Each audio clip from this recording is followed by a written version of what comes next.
Hello people, welcome to global cuisine. Wow, ఏమి రుచి. నేను మీ హరీష్.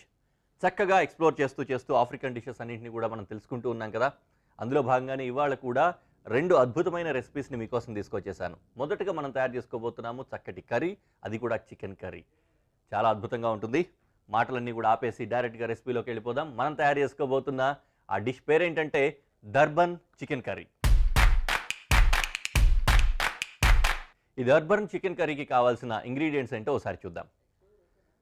ఒక tomato, chicken, boneless chicken cubes చేసి పెట్టుకున్నాము, చికెన్ క్యూబ్స్, ఉల్లిపాయ, కారపొడి, చిలకడ దుంప, స్వీట్ పొటాటో అంటాం కదా అది, కొంతమంది గనిసగడ్డ అని కూడా అంటారు. దీన్ని తొక్క తీసాను, కన్ఫ్యూజ్ అవ్వకండి, ఇది చిలకడ దుంప. అలాగే అల్లం వెల్లుల్లి పేస్ట్, గ్రీన్ పీస్ అంటే పచ్చి బఠానీలు, ఇక్కడ థైమ్ కొద్దిగా తీసుకున్నాము ఫ్లేవర్ కోసం, గరం మసాలా, జీలకర్ర మనం జీరా అంటాం కదా అది, జీలకర్ర తీసుకున్నాం, బిర్యానీ ఆకు, బేలీఫ్ అంటారు, అలాగే ఇక్కడ జాజి పువ్వు, చెక్క, ఈ రెండు కూడా తీసుకున్నాం అన్నమాట. అలాగే కొద్దిగా కరివేపాకు, జీలకర్ర పొడి కూడా తీసుకున్నాం. జీలకర్ర పొడి రెండు ఉన్నాయి, గరం మసాలా అన్నీ కూడా ఉన్నాయన్నమాట. ఇంగ్రీడియంట్స్ అన్నీ చూసుకోవాలి, పొడులు అన్నీ కూడా, కారపొడి అన్నీ కూడా వాడుతున్నాము. అన్నీ మన ఇంట్లో రెగ్యులర్గా చేసుకునేదే కాబట్టి ఇంగ్రీడియంట్స్ ఏమి కొత్తగా లేవు, మనమేం కన్ఫ్యూజ్ అవ్వాల్సిన అవసరం లేదు. సో మీకు చూపించేశాను కదా, అన్నింటినీ పక్కన తీసేసుకొని మళ్ళీ టేబుల్ క్లియర్గా పెట్టేసుకుందాం. దేర్ యు గో, రెడీ అయిపోయింది. కట్ చేయాల్సిన డిషెస్ ఐటమ్స్ ఏం పెద్దగా లేవు, మన దగ్గర ఉన్నది కేవలం ఉల్లిపాయ మాత్రమే కట్ చేయాలి. ఈ ఉల్లిపాయ కట్ చేసే లోపు పొయ్యి వేడి అయిపోతుంది కాబట్టి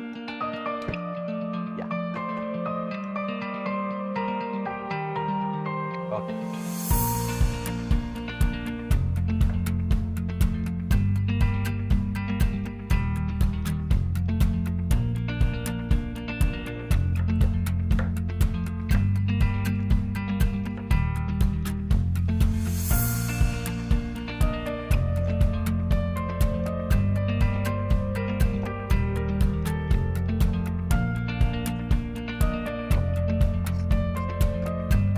టొమాటో, చిలకడ దుంప తప్ప మిగతా అన్నీ కూడా అయిపోయాయి అన్నమాట. సో మనం వేడైపోయింది కదా,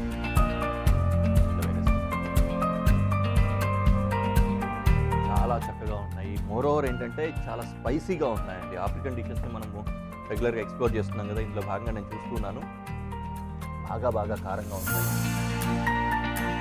మొదటగా ఏం చేద్దామంటే ఈ డ్రై హర్బ్స్ ఏవైతే ఉన్నాయో వీటన్నింటినీ కూడా వేసేసుకుందాం. ఏమేమి ఉన్నాయి, ఫస్ట్ చెక్క, జాజి పువ్వు, బిర్యానీ ఆకు,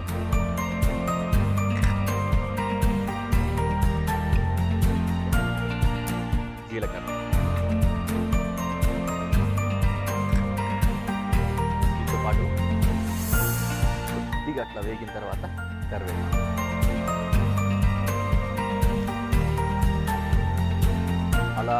అలా వేడి నూనెలో స్నానం చేయించిన తర్వాత ఉల్లిపాయలు,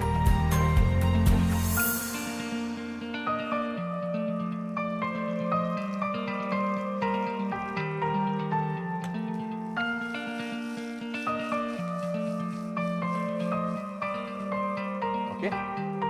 సన్న సెగలో అలా వేడవుతూ ఉన్న క్రమంలో పక్క నుంచి టొమాటోస్, చిలకడ దుంపను కూడా కట్ చేసుకుంటాం.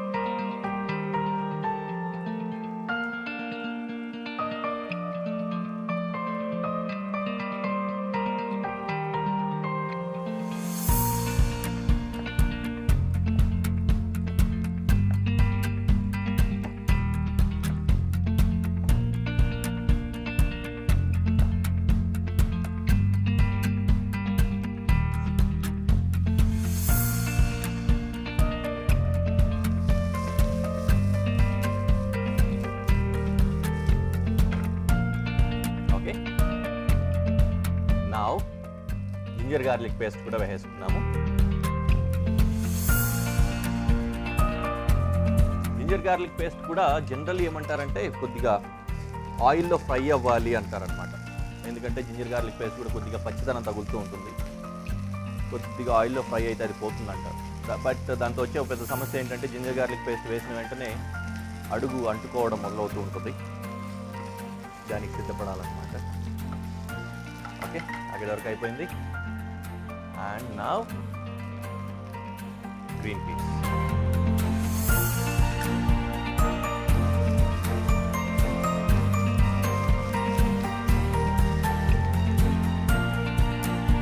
తర్వాత ఇప్పుడు టొమాటోస్.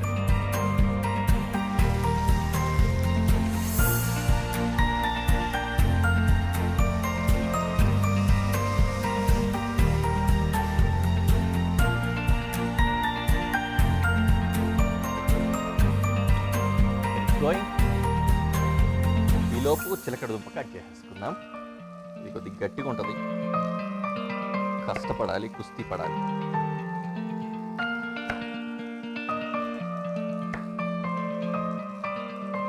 ఈ సైజ్ వచ్చేసరికి ఏంటంటే గ్రీన్ పీస్ సైజ్ ఉంది కదా, దానికి మ్యాచ్ చేసుకుంటూ కొంచెం చిన్నదిగా కట్ చేసుకుంటే సరిపోతుంది.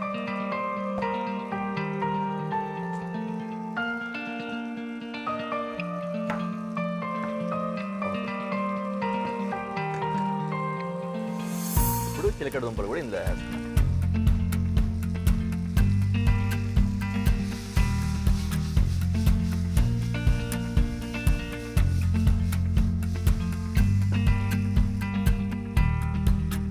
కాసేపు దాన్ని అలా కుక్ అవ్వనిచ్చి పౌడర్స్ అన్నీ కూడా వేసేసుకోవచ్చు అనమాట. ఇంకా మన దగ్గర ఏమున్నాయి, ఫ్లేవరింగ్ కోసం ఉన్నాయి కదా, ఇవన్నీ కూడా ఈ పౌడర్స్ ఇవన్నీ యాడ్ చేసుకుంటాం.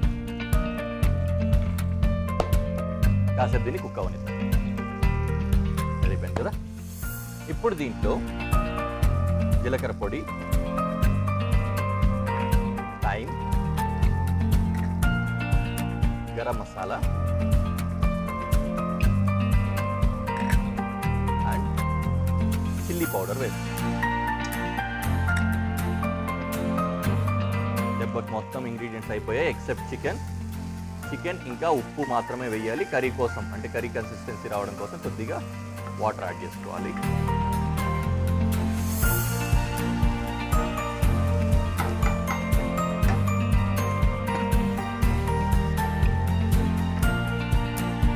దీనికి ఎగిరెగిరి బయట వెళ్ళిపోతుంది. ఇప్పుడు దీంట్లో చికెన్ యాడ్ చేసుకోవాలి.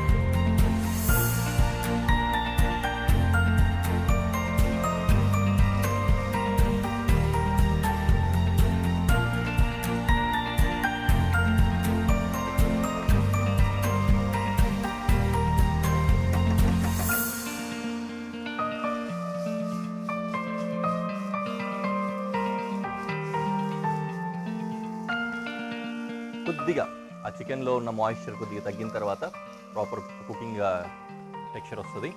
ఆ టైంలో సాల్ట్ యాడ్ చేసుకోవచ్చు, లేదంటే వాటర్ యాడ్ చేసి వాటర్ తర్వాత కూడా సాల్ట్ యాడ్ చేసుకోవచ్చు. నేనైతే ఇప్పుడు కొద్దిగా వేస్తాను, మళ్ళీ కొద్దిగా తక్కువ పడ్డట్లయితే మళ్ళీ కాస్త యాడ్ చేసుకుంటాను అనమాట. So now I'm adding little bit of salt. Pepper add చేయట్లేదు. మనం చూస్తున్నాం కదా, ఈ ఆఫ్రికన్ స్టైల్ ఆఫ్ డిషెస్లో ఎక్కువ పెప్పర్స్ యాడ్ చేయట్లేదు. మనం కొద్దిగా తక్కువనే వాడుతున్నాం, ఎక్కువ చిల్లీ పౌడర్ వాడుతున్నాం. మన స్టైల్ లాగానే మనం కూడా మన వంటల్లో ఎక్కువ పెప్పర్ కంటే కూడా ఎక్కువ కారపొడే వాడతాము, అలాగే వాడతాం. దాంట్లో కూడా ప్రాపర్గా మనకు కావాల్సిన విధంగా వచ్చేసింది. జస్ట్ ఇంకా వాటర్ యాడ్ చేసుకొని కుక్ అయిపోతే సరిపోతుంది అనమాట. దీనికి సరిపడా వాటర్ యాడ్ చేస్తున్నాను. అందులో పని ఈ స్టవ్ మీద కాస్త వేడిగా వస్తుంది, దీనికి షిఫ్ట్ చేసేస్తుంది.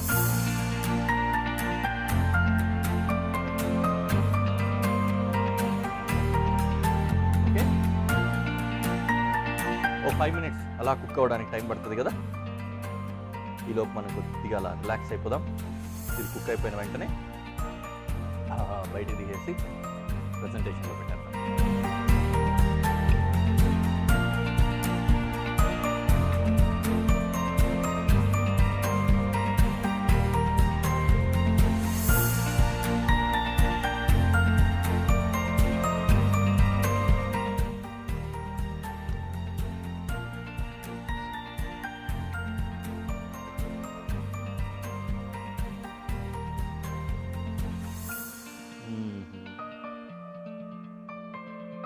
ఏమి హాయి, చాలా బాగుందండి.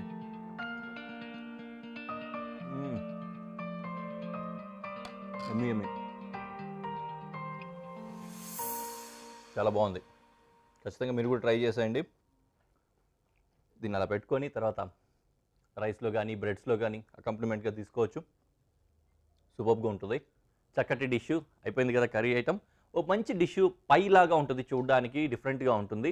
ఎక్కువ వాళ్ళు బీఫ్తో తయారు చేసుకుంటూ ఉంటారు. మనం ఇదే డిష్ని చికెన్తో తయారు చేసుకుందాం మనకు సరిపోయే విధంగా. కొద్దిగా బేకింగ్ ప్రాసెస్ కూడా ఉంటుంది, ఎక్కువ టైం ఏం పట్టదు, ఈజీగా అయిపోతుంది. మనం తయారు చేసుకోబోతున్న ఆ డిష్ పేరు ఏంటంటే చికెన్ బబోటి. ఈ చికెన్ బబోటికి కావాల్సిన ఇంగ్రీడియంట్స్ ఏంటో ఒకసారి చూద్దాం. మిన్స్ చికెన్ అంటే కీమా కొట్టిన చికెన్ కావాలి, నిమ్మకాయలు, బాదాం, గార్లిక్ అంటే వెల్లుల్లి, ఉల్లిపాయ అరముక్క సరిపోద్ది, ఒక గుడ్డు, పాలు, పసుపు, ఆప్రికాట్ జామ్, ఇది జామ్, అలాగే కర్రీ పౌడర్ అంటారు కదా, కర్రీ పౌడర్ కొద్దిగా. దీంట్లో ఏంటంటే మొత్తం మసాలా, గరం మసాలా పౌడర్లతో అన్నీ ఏవైతే ఉంటాయో మనకు పోపుల పెట్టులో అన్నీ కలిపి ఉంటుంది అనమాట అది. అలాగే కొద్దిగా అల్లం, బ్రెడ్ ముక్కలు కొన్ని, బటర్, ఇంకా కిస్మిస్, ఎండు ద్రాక్ష అంటాం కదా అదే అనమాట. ఉప్పు కావాల్సి వస్తుంది, అంతకంటే ఏం అవసరం లేదు. చాలా సింపుల్ ప్రాసెస్. ఇన్ని ఇంగ్రీడియంట్స్ చూసాం, డిఫరెంట్గా ఉంటుందని ఏమనుకోకండి. ఇవన్నీ కూడా మనం ఒక ప్లేట్లో పెట్టుకొని, అంటే బేకింగ్ ప్లేట్ అంటాం కదా, ఇట్లాంటి బేకింగ్ ప్లేట్ ఏదైనా కూడా ఉండాలన్నమాట. నేను సిజ్లర్ యూస్ చేస్తున్నాను ప్రస్తుతానికి, డిఫరెంట్గా ఉంటుందనే ఉద్దేశంతో. బేకింగ్ ప్లేట్ ఏదైనా ఉన్నా కూడా సరిపోతుంది అనమాట. కటింగ్స్ పెద్దగా ఏం లేవు, సింపుల్గా జింజర్ ఇంకా గార్లిక్ మాత్రమే చాప్ చేసుకోవాలి. కాబట్టి పొయ్యి వెలిగించేస్తున్నాను. కొద్దిగా సిమ్మర్ చేసుకొని ఈలోపు గార్లిక్ కట్ చేసుకుంటాను.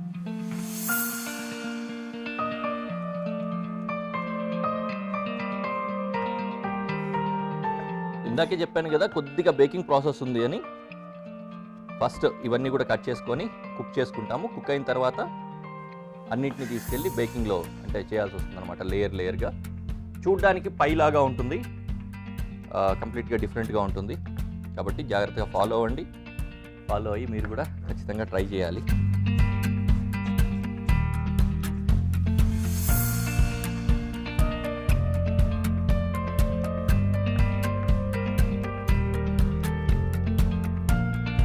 ఓకే,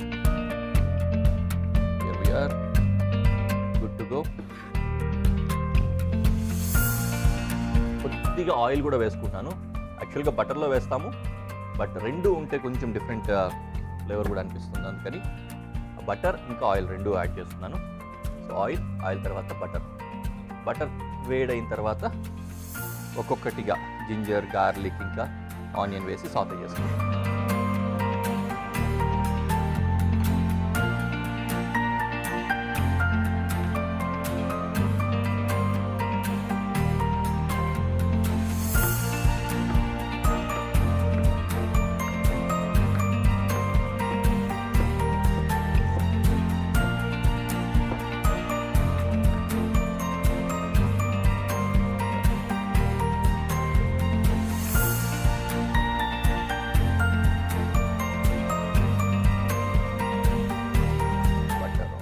వేడైపోయాయి చక్కగా. ఫస్ట్ ఇందులో గార్లిక్ వేస్తాం.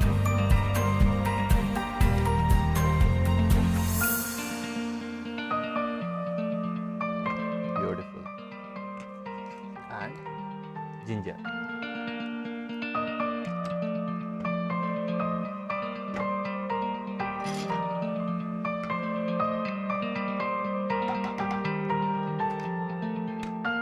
ఇప్పుడు ఇంకా ఉల్లిపాయలు వేసేస్తున్నా.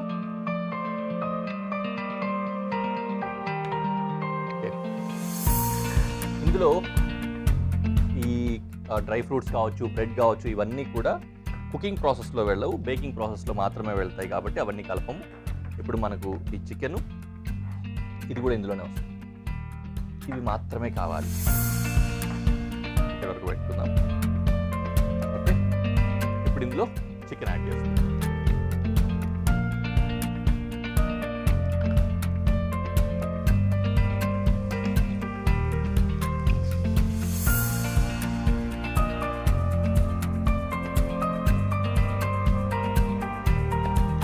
కొద్దిగా అది అందులో ఉన్న మాయిశ్చర్ అంతా కూడా లాగేసి ప్రాపర్గా కుక్ అయ్యే పరిస్థితి వస్తుంది కదా, ఆ టైంలో సీజనింగ్కి సంబంధించిన ఇంగ్రీడియంట్స్ ఏవైతే ఉంటాయో అవన్నీ కూడా యాడ్ చేసుకున్నట్లయితే ఆ సీజనింగ్స్తో పాటుగానే కుక్ అయిపోతుంది.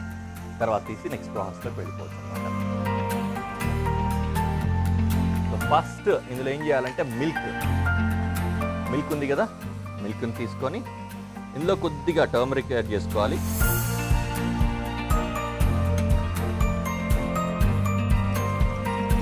పసుపు కలిపిన పాలు ఇది మాత్రమే. వీటిని ఏం చేస్తామంటే ఒక ఎగ్ తీసుకొని ఆ ఎగ్లో ఒక 2 స్పూన్లు వచ్చే విధంగా ఆ పసుపు కలిపిన పాలు వేసుకోవాలన్నమాట. సరిపోతుంది. దీన్ని చక్కగా బీట్ చేసి పెట్టుకోవాలి. రైట్, ఇది కూడా రెడీ అయిపోయిందండి మనకి. ఇంకా దీన్ని అలా పక్కకు పెట్టేసుకొని ఇది కూడా కావాలి పక్కన పెట్టుకుందాం. బాదాంని జస్ట్ రఫ్ చాప్ చేసి ఉంచుకుందాం. ఓకే, సో అలాగే కిస్మిస్ని కూడా రఫ్ చాప్ చేసుకొని పెట్టుకుందాం అన్నమాట.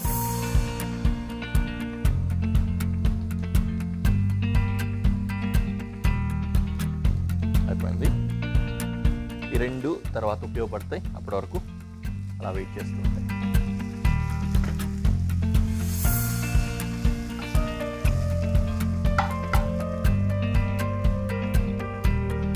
రెడీ కదా. ఇప్పుడు చికెన్లో కర్రీ పౌడర్ యాడ్ చేస్తున్నాను నేను. ఆ తర్వాత లెమన్ కూడా యాడ్ చేస్తాను.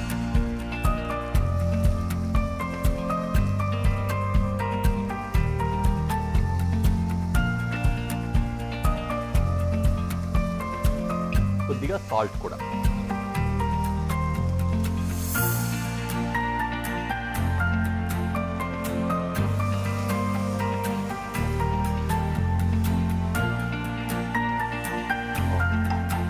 రెడీ అయిపోయింది. ఫైనలీ దీంట్లో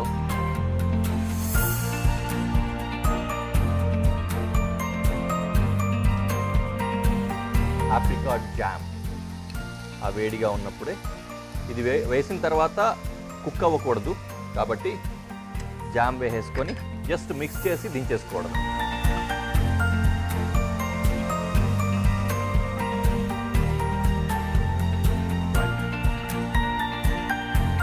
ఇక్కడ వరకు ఈ డిష్ పని పూర్తయిపోయింది. ఇక మిగిలింది ఇది ఉంది కదా, దీంట్లో ఏం చేద్దామంటే ఆల్రెడీ బాగా బీట్ చేసి ఉంచుకున్నాము. ఇందులో కొద్దిగా సాల్ట్ అండ్ పెప్పర్ కూడా యాడ్ చేసుకున్నాం.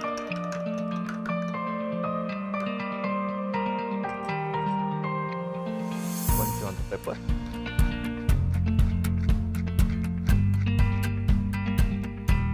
And salt.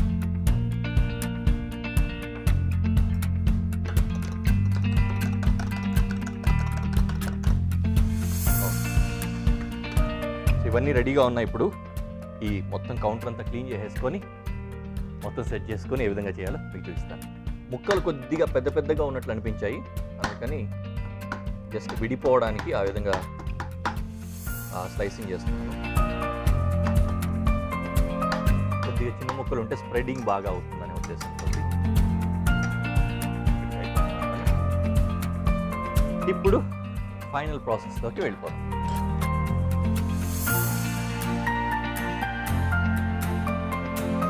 బేకింగ్కి సంబంధించిన బౌల్ ఏదైతే ఉంటుందో ఆ బౌల్ తీసుకొని అందులో ఈ మిక్చర్ని లేయర్ వేసేసుకోవాలన్నమాట.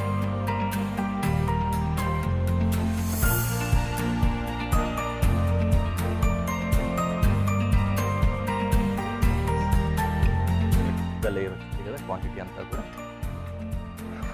దీంట్లో దీన్ని కొద్దిగా కట్ చేసుకోవాలి. సింపుల్గా ఫ్రెష్ బ్రెడ్ ఏదైతే ఉంటుందో బ్రెడ్ని ఇట్లా ముక్కలు తీసి కొద్దిగా వేసుకోవాలి. మరీ ఎక్కువ కూడా అవసరం లేదు, కొంచెం కొంచెంగా ఆ బ్రెడ్ అలా వేసేసుకున్న తర్వాత పైన ఇప్పుడు డ్రై ఫ్రూట్స్ అంటే బాదాం ఇంకా కిస్మిస్ కట్ చేసుకున్నాం కదా, అవి యాడ్ చేసుకోవాలి. కిస్మిస్ కూడా వేసుకోవాలి. దీనిపై నుంచి బాగా బీట్ చేసుకున్న మిల్క్ అండ్ ఎగ్ ఉంది కదా, దీన్ని పోర్ చేసుకోవాలన్నమాట.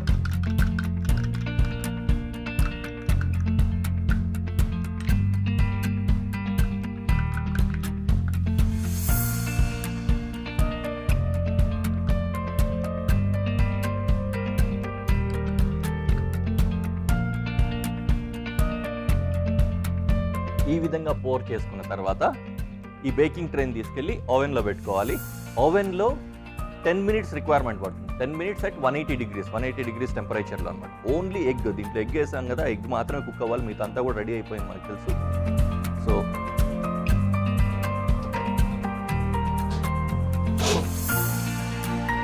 ఆల్రెడీ ఓవెన్ బాగా వేడివేడిగానే ఉంది, పెట్టేసాం, వచ్చేసాం. 10 నిమిషాలు దాన్ని అలా వదిలేసి 10 నిమిషాల తర్వాత తీసి చూద్దాం ఎలా ఉందో. డైరెక్ట్గా ప్రజెంటేషన్లో పెట్టేస్తాం.